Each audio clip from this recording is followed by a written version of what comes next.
Je me retrouve devant le cénotaphe à Montmagny. Vous savez, quand on parle de cénotaphe, on se rappelle le souvenir. On est aujourd'hui jeudi, le 11 novembre, et c'est le jour du souvenir. Et je suis en compagnie du vice-président de la Légion canadienne, M. Gilles Desjardins. M. Desjardins, bonjour. Bonjour, M. Montmagny. M. Desjardins, le 11 novembre, jour du souvenir. Oui, monsieur. Expliquez-nous exactement, là, bon, les gens connaissent bien ce jour du souvenir, mais on va retourner dans le temps, puis dites-moi qu'est-ce qu'on doit se rappeler aujourd'hui? Avec plaisir, M. Montmagny.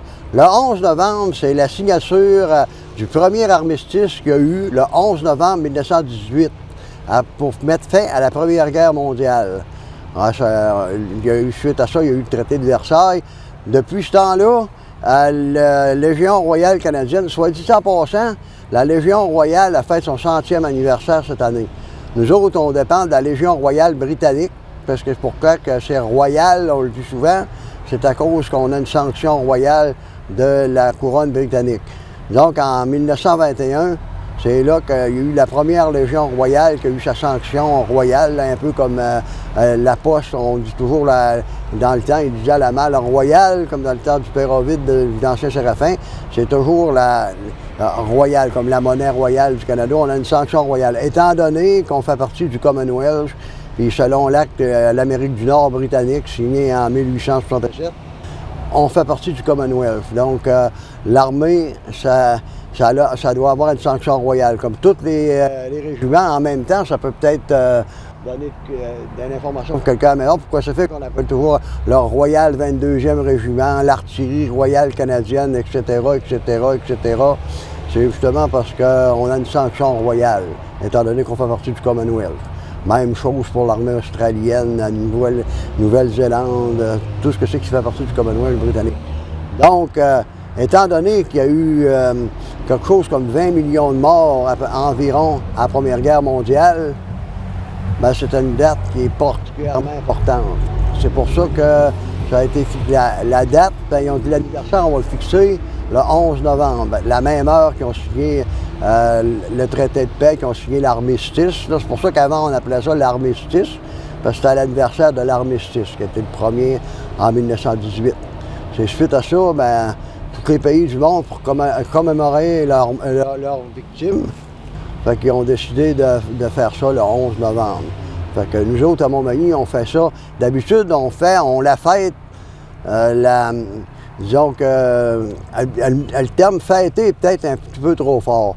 On se souvient des victimes de la guerre, comme vous voyez sur le cénotaphe. C'est ça que c'est là que je voulais vous emmener, c'est que les gens de Montmagny doivent se sentir concernés comme n'importe qui, parce qu'il y a des gens de Montmagny qui se sont battus pour nous. Là. Exactement. Leur nom est dans la pierre, puis même il nous en manque, parce qu'à toutes les années, on en trouve du monde de la région. C'est pour ça qu'on a changé l'appellation de la Légion royale, avant ça, juste Montmagny. Maintenant, on dit Montmagny-Côte-du-Sud, parce qu'il y a beaucoup de monde de Cap-Saint-Ignace, Saint-François, Saint-Pierre, puis aller jusqu'à Saint-Paul. Même, voyez-vous, notre avant-dernier vétéran de la guerre de Corée est décédé l'année dernière, M. Loriot-Laprise, il restait à Sainte-Euphémie. Voyez-vous, lui, il est mort de vieillesse, ça c'est sûr, parce qu'on avait des vétérans qui viennent environ partout. Un peu comme nos cousins de Vétérans Canada s'appellent aussi Vétérans Canada Côte-du-Sud. Parce qu'on ne peut pas juste mettre ça à Montmagny, il faut mettre tout le tour. Il faut mettre tout le tour. Bon, on se souvient de ces gens-là. Est-ce que...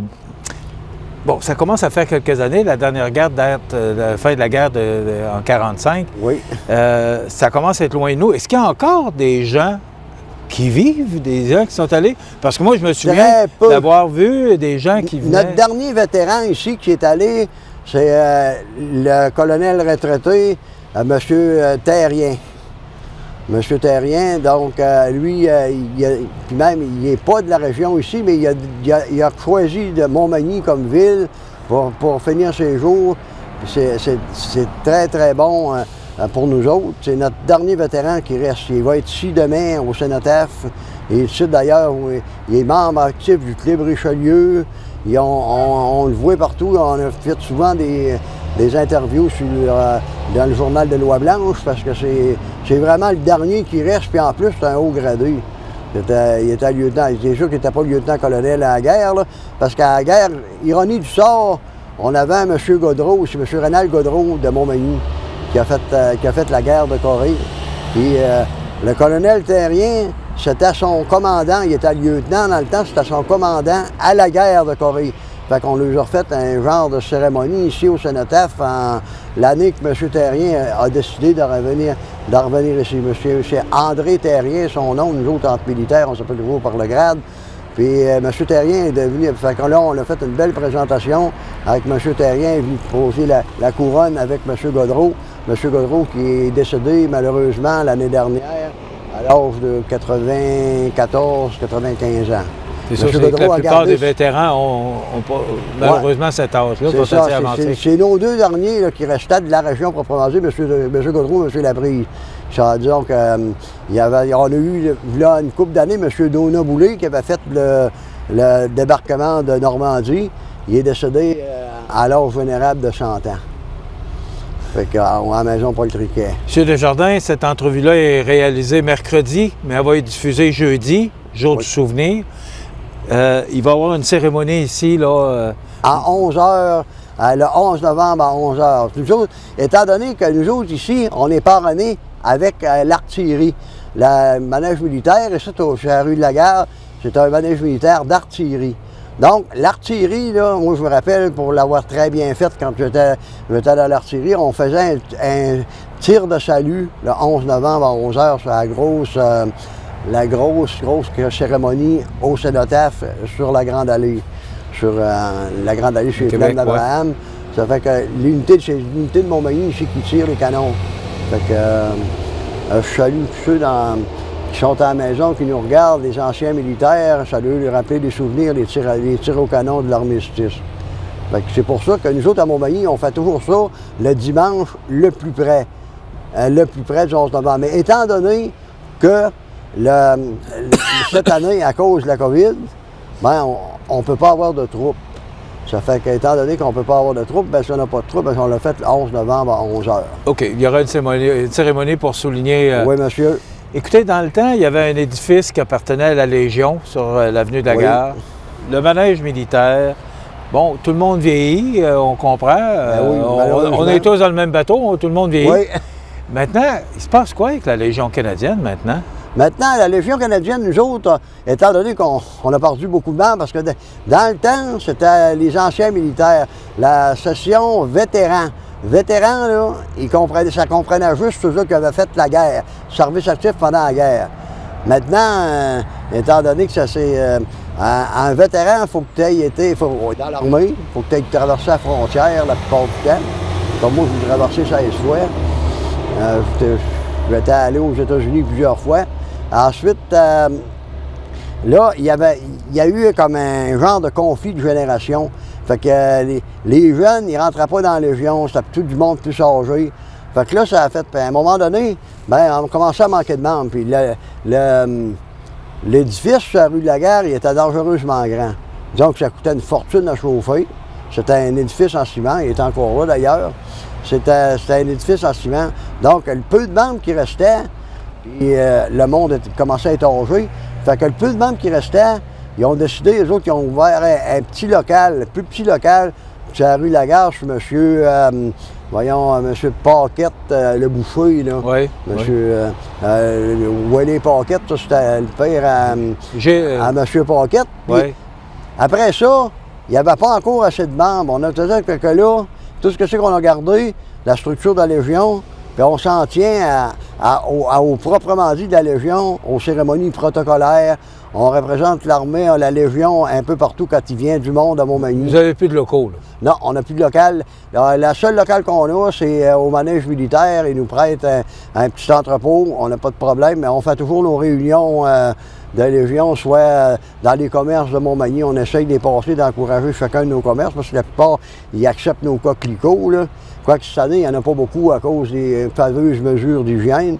Parce que quand tout le monde arrive, ils prennent ça, puis vous savez ce que c'est, il faudrait que le commis watcherait tout le temps le monde pour pas qu'il y ait la contamination. Fait que nous autres, on a distribué des coquelicots à gauche et à droite, là, gratis. Là. Fait que pour la deuxième année, on n'a pas de campagne de coquelicots à proprement dit. Qu'est-ce que ça représente exactement, le coquelicot? Le coquelicot représente justement il y a beaucoup de choses qui ont été dites là-dessus. Le coquelicot, là, ça pousse beaucoup dans les terrains acides du nord de l'Europe, où qui était la Somme, la Flandre, toutes les batailles historiques de la Première Guerre. Quand il enterrait les morts, disons, le coquelicot, là, moi, j'ai un terme bien correct là-dessus, c'est un peu comme le pissenlit du nord de l'Europe. Il y en a beaucoup, c'est une petite fleur rouge, puis il y en a beaucoup. Ça poussait beaucoup de ces champs, là, ils viennent un peu comme nous autres, on a des fleurs, je ne sais pas si vous avez déjà été dans l'Arctique canadien en été, là, il y a beaucoup de petites fleurs qui poussent à gauche et à droite. Dans le nord de l'Europe, là, c'est les coquelicots. Dans le bout de la Somme, les Flandres, là, partout qui était le front, là, il y a beaucoup, puis des morts, il y en avait à pelleter, malheureusement. C'est ça qui poussait beaucoup là-dessus. Fait que là, à un moment donné, on dit que ça va falloir trouver un symbole qui représente les victimes de la guerre. C'est depuis ce temps-là que le coquelicot, là, quand la Légion royale britannique a parti en 1921, fait que là, c'est là qu'ils ont dit qu'il faut se trouver comme un peu comme toutes les organisations, ils ont un emblème. Une équipe de hockey peut avoir comme le Canadien, c'est LCH, là, un Canadien habitant. Là. Fait que ils ont décidé là que le coquelicot a passé. Donc le coquelicot représente vraiment le jour du souvenir? Le jour du souvenir. Il ne pouvait pas avoir de meilleur choix que ça. Un peu comme l'hydrangée représente la ville de Montmagny. C'est notre fleur officielle, c'est l'hydrangée. Donc ça représente la ville de Montmagny. Donc le coquelicot, puis là, ben ça a grossi tout le temps, parce que les victimes de la guerre, il y en a eu beaucoup. Puis à la suite de ça, ben, il s'est ajouté deux autres guerres, la 39-45 puis la guerre de Corée. Fait que depuis ce temps-là que les légions royales, tout ce que c'est qu'ils font, c'est notre emblème, notre signe de ralliement. Monsieur Desjardins, vous vieillissez comme d'autres, comme moi, comme tout le monde. Un an par année comme tout le monde. Il va arriver quoi quand vous allez prendre votre retraite? Vous allez vous retirer de la Légion canadienne? Est-ce que vous avez de la relève? Je ne sais pas. Bon, oui, parce qu'à l'heure actuelle, là, comme vous avez remarqué, je suis rendu vice-président. Ouais. Nous autres, la Légion, c'est sûr qu'on prend le modèle de l'armée. Quand une unité d'armée, habituellement, c'est un commandement, c'est 2 ans. Plus, il va y avoir 1 an d'extension. Comme moi, j'avais fait mes 2 ans, j'avais fait une présidence intérimaire en plus de ça, parce que à un moment donné, c'est vous qui tenez ça à bout de bras. Il y a un président qui a tombé au combat, puis là, ben, c'est moi qui ai fait la présidence intérimaire, j'ai fait toute ma présidence. Puis là, ben, l'an dernier, je n'ai pas été chanceux avec ma santé, moi, parce que dans moins d'1 an, j'ai eu le COVID, plus j'ai fait un AVC au mois de mai. Bon. Fait que là, étant donné que quand j'ai fait mon AVC, j'ai fait 5 semaines d'hôpital. Fait qu'à ce moment-là, j'ai passé ma présidence à mon vice-président, parce que c'était lui qui était désigné sur la chaise.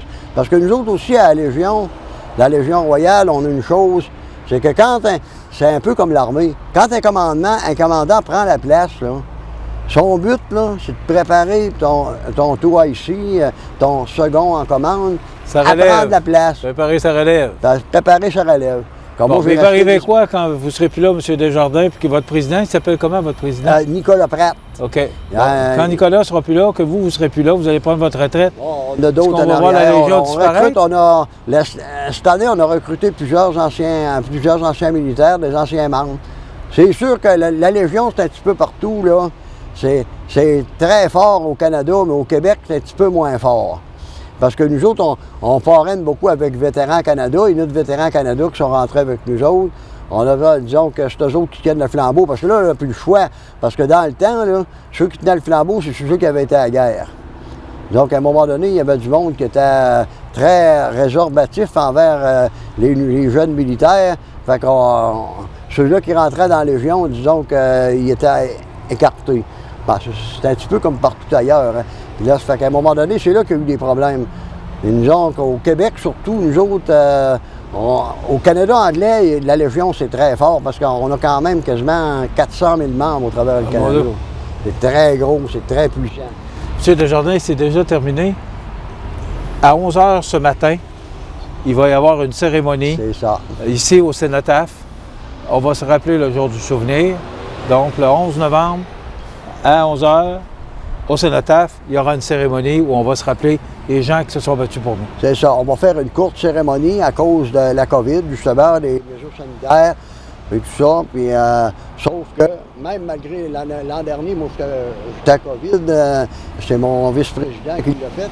Comme je dis, cette année, c'est moi qui est là comme vice-président. L'année passée, j'étais président, puis j'étais en quarantaine. Fait qu'on invite toute la population à venir nous voir. Ça va être une cérémonie qui va durer une quinzaine de minutes, maximum, 15-20 minutes, très solennelle pour souligner ceux qui ont donné leur vie afin de préserver notre liberté. L'an passé, on l'a diffusé en direct, probablement qu'on fera la même chose cette année. Merci, M. Desjardins, de nous avoir accordé et de nous avoir rappelé c'est quoi la vraie signification du jour du souvenir. C'est toujours un plaisir, M. Momigny. Comme je disais, leur nom est gravé dans la pierre à l'ombre de l'église qu'ils ont vu naître, baptisés, mariés, quelques-uns qui les ont enterrés. Il ne faut pas oublier que dans ce temps-là, la religion catholique était très forte. Fait que c'est pour ça que c'est très souligné. Merci beaucoup. Gilles Desjardins, vice-président de la Légion canadienne. Voilà, rappelez-vous, à 11 h ce matin, si vous avez quelques minutes, venez vous rappeler le souvenir de ces gens qui sont morts pour nous. Ça complète.